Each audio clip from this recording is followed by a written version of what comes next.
There's a few things we all strive to have in our life. I think one of the most important ones, the most significant, is love. I think love is the epitome of everything we strive for. I think really, yeah, you can pretend it's maybe not important, but it is. I think money. People obviously want money. They want to thrive. They want to survive. But I think something bigger than money. You can cope with limited resources. It's not that bad. It's not as bad as people think it is. But people are terrified of being in that situation. But for me, I think time is more precious. It's like I've wrote about this in my books. How time is one of the most precious things we have. We never get it back. You can always accrue more money.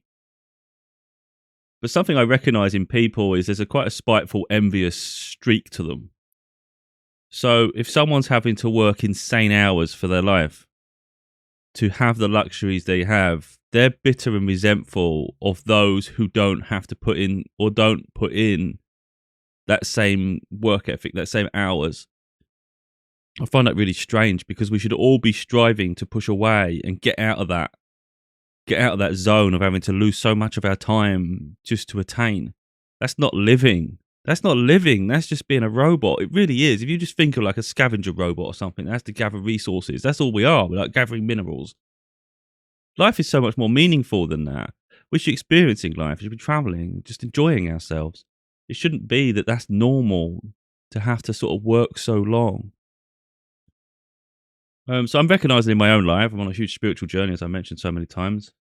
And I have a lot of tarot cards, tarot readings pop up, and sometimes, as intelligent as I am, and as self-reflective as I am, sometimes it takes those readings to sort of just jog me a little bit, and that's spirit pushing me.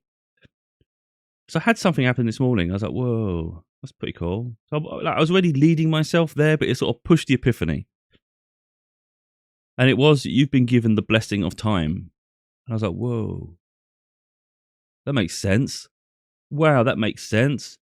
So spirit has pushed me into a lifestyle that keeps pushing me away from losing all those hours like the rat race, to slow me down, to allow me the freedom of time, which can get frustrating. I think when finances are crippling, it's like really frustrating because you want everything to match and work out.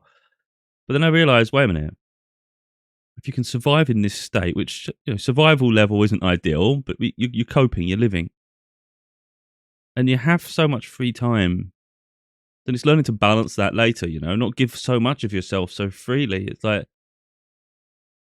I'm on a creative path. So I write my books, I do my audio books, I'm doing the videos here, I'm doing all sorts of things. So I'm pushing myself out of that run of the mill, 40 hours a week, Monday to Friday, lose all of your week to a job, being suppressed by a overbearing, dominant manager, all that nonsense. It drives me crazy. So the point is really, I've been sort of pushing myself in this direction for a while now. So I'm transcending beyond a circumstance. But again, there'll be people that are jealous and say that's not normal. You should be doing this. You should be doing that. It's like, why? Because you think that's normal? Because you won't push away from it? So that's what's going to happen in the future. In the future, I'll be successful. I'll be earning an income, following my creative passions. So working on my own time frame, my own time scale. There may be opportunities that require me to be in a certain place at a certain time and for a set amount of time. But it wouldn't be to the point as excruciating as a traditional job. So I'm open to that. This isn't me just being sort of like closed off and saying it's my way or no way. No, I'm open. But for the most part, my life is going to be far more free and liberating. A lot of things done on my terms. So if you think about my books, for instance, I can write my books whenever I want. I can write in the evening, I can write in the morning, I can write during the day, I can write a few hours here, a few hours there. I could do a long stint when I want to do a long stint. Do it anywhere I want. So it's liberating. But then I watch other people, like I say, I watch other people who are just terrified of change. And they will put all the hours of the world into a job and forego life. They literally forego life. Sometimes it's under the premise that it's only temporary until I get my finances sorted, until I acquire this. It's not. It's habitual. It's rarely. I wrote about that in my book, Heal Your Mind to Free Your Soul. It's that it becomes normal. Maybe you've done it to save up for a holiday. In the end, you work so much you can't even go on holiday because you're tired and you can't afford to lose the money while it's there. You end up missing life. It's sad. But to each their own, I'm just trying to share my path a bit here to show people what is possible. Even if you're not a creative person, though, we can always drop down to part-time jobs and things. I think it's all about balance, give and take, you know? Periods of your life where maybe you don't wanna work long hours, periods of your life when you do. Even if it's seasonal, you know, in the winter, it's a bit depressing. You could probably just work in the winter because it's like, you know, it's a bit there's not really a lot going on. When you reflect on your life, it's a bit easier to manage it, you know, have some direction. I'm aware that in the winter, I'm more of like a hibernating. In the spring's my favorite time of the year. I love it when life just starts to come back again. Um, it's really weird. It's like, oh, we just come out of our cocoon and we all just start to enjoy self. And of course, in the summer, it's hot and you just want to be free. Now, if you're looking at it from that point, wouldn't it be nice to have a part-time position where you're not working all the hours in the world during the best years of the month of the like most months of the year? So if you've got like once it hits the summer, for instance, do you really want to be working long shifts and doing all this? No, that can wait till the winter. So maybe there's finding that balance, even on a basic level. You don't have to be a creative, but you can do that in your own life. But it's to each our own. But the problem is, and again, I wrote about this in Heal Your Mind for Your Soul. People's lifestyles dictate how much earning they need to do. Of course, we'd all love to have £1,000,000. We'd all have to keep acquiring wealth. But how much do you really need? You know, if you're going to go and buy so many luxuries all the time that are really pointless and you can't control your shopping budget when you go food shopping, then you're going to have to work longer to afford it. It's just the way it is. If you can find some level of control in your daily life in terms of your expenditure, then anything is possible. And you can sort of like downsize. You can say, I don't need to work so long in this period. I can actually enjoy myself. I can travel. I can go on days out. Just be free. You know, it doesn't cost anything to go to the beach apart from the fuel or the bus fare, whatever it takes to get there, you know. It's a free location. One of the rare things that are free in this world. But again, you know, to each their own. There's always going to be an excuse. Oh, I can't do this. I can't do that. Yeah, it is hard to struggle. I know. But what's happiness mean to you? You know, I refuse to give myself entirely to someone else's sort of idea of success. It's just not going to happen. You know, I'm not going to be suppressed by a management who tell me you have to be. This is the rules. You have to do this. You look and go, wait a minute, my whole week's been killed for this. Because the problem is, some jobs, especially the physically demanding jobs, you'll be exhausted through the week. So you come home, you're just tired. You're probably going to eat, have maybe an hour or two of entertainment, really not really engaging too much, and then you just fall asleep. Then the weekend's filled with just being exhausted, ready for Monday. It's like, that's what it is.